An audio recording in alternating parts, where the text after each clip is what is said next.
What's going on, you guys? It's Anil from Woodwork, and everyone's household should own one of these power tools. Stick around and I'm gonna tell you why.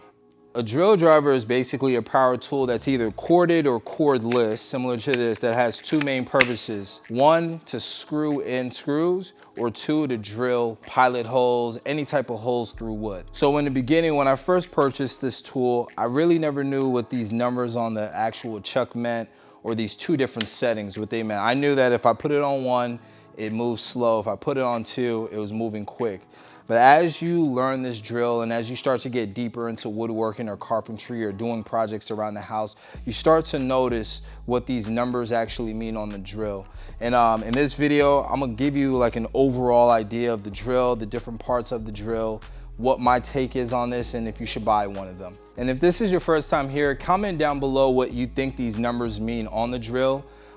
If you were just like me in the beginning, let me know. I want to know how many other people were oblivious to these numbers and how to actually use a drill. I'm really curious. But let's go ahead and get right into the video. All right, so first and foremost, let's start with the upper area of the drill. So this right here would be considered a keyless chuck. Some drills require a key. This would be considered a key. Basically, it has these ridges.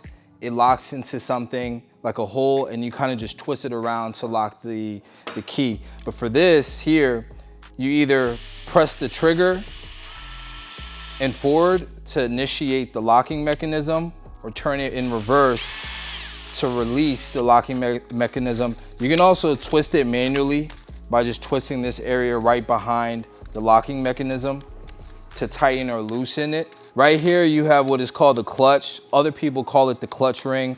What this does is this provides different settings for torque depending on what you're screwing in. So if you're screwing drywall, you want the torque to be less than if you're screwing into a piece of, let's say, sapele or purple heart or walnut, right? That would require a little bit more torque when screwing into those types of materials. You also have at the end of that clutch, you have this drill setting, basically for drilling in screws. It won't kind of bog down. You'll see exactly what I mean by bog down when you change the settings. And then beyond that, you have this little hammer icon. And what this does is this acts similar to how a impact driver will act, where it has that rotational hammering effect. So if you need a little bit more torque and force, you clip that setting right there, and basically to provide you a little bit more torque. The big number that most of you guys are probably wondering about is this 1 and 2. 1 and 2 basically means the level of torque, right? Just think of it like the gears in a car. If you're in gear 1, you're typically at your lowest gear. This has the most strength in your vehicle. So if you're like hauling something, you typically want to be in lower gears. But if you're moving quick, you're typically in gear 4, 5, and 6. And the same thing applies for one of these drills. So if you're in 1, you'll notice there's not a lot of speed with your drill, but if you put it in level 2, there's a way more speed. You'll use level 2 for drilling in. So anything that requires you drilling pilot holes or creating holes in wood, you'll always have it in level 2 to get the most power out of your drill. But if you need something that requires torque, like pulling out a lag bolt, pulling out a screw, flip it into level 1 and just slowly pull that screw out. That way you don't strip the screw, you don't over torque it, or things along the lines of that. You have so much more control in level 1. This drill here is a DeWalt drill. This can take up to a 3/8 bit. If you go to your Lowe's or Home Depot, they'll show you what specific bits these types of drills take, but they could take up to 3/8. And if you connect an adapter onto the chuck, you can actually take larger bits. I have an adapter and I'll show you exactly what that looks like.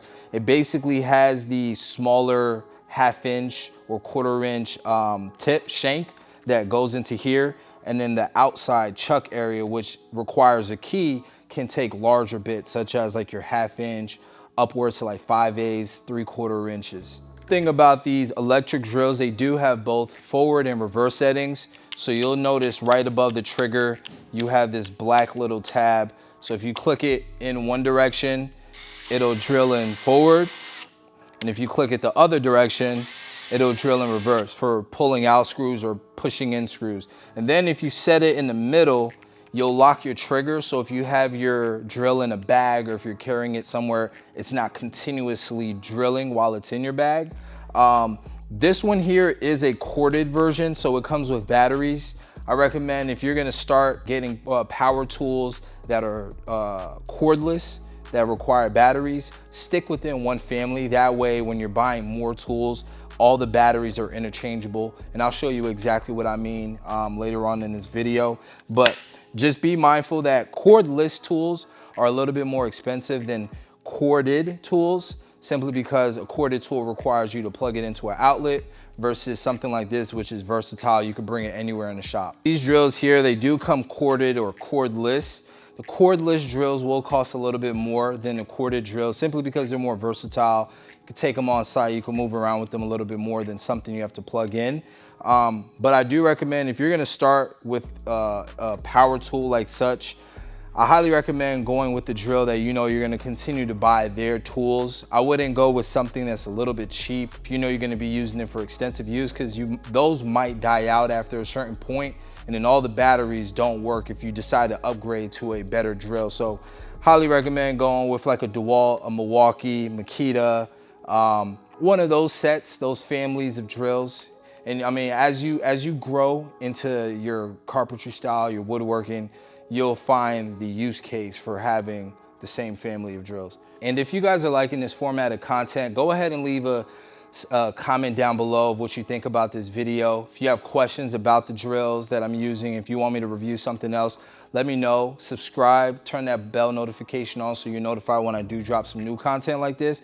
And ultimately, like the video so that the algorithm knows that this is quality content, so YouTube could push it to a larger audience. Let's get back to the video. Now, unless you're really using this for like carpentry, woodworking, drilling in lag bolts and things of that nature, you really won't maximize this tool to its full potential, but it will be a great deal of help to you. It's definitely faster than using like a handheld screwdriver.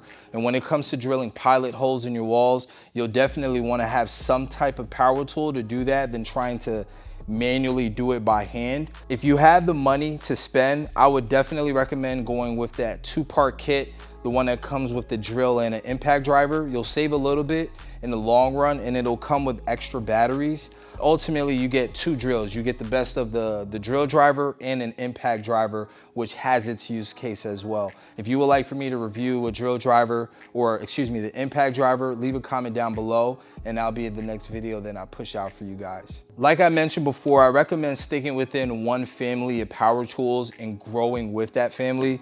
So DeWalt is the family that I've accepted, and I have a ton of batteries, ton of other drills, some other accessory tools, some power tools that are corded as well as cordless. But once you find something that works for you, just stick with it, grow with it, and you'll be happy in the end. I appreciate each and every one of you guys for watching this video. If you like this format of content, go ahead and leave a comment down below. Subscribe to the channel to help us grow this audience. Like the video, turn that notification bell on so that you are notified when I do drop some new videos. But if you like this video, you'll definitely find your money's worth with one of these tools. Anywhere here on the screen, you'll see the video that I reviewed of this miter saw protractor. I use this on every single job site. It expedites my process when it comes to finding angles. It's less than 20 bucks and it comes in great use. Get you a drill, get you one of these miter saw protractors, and have a great day. Peace.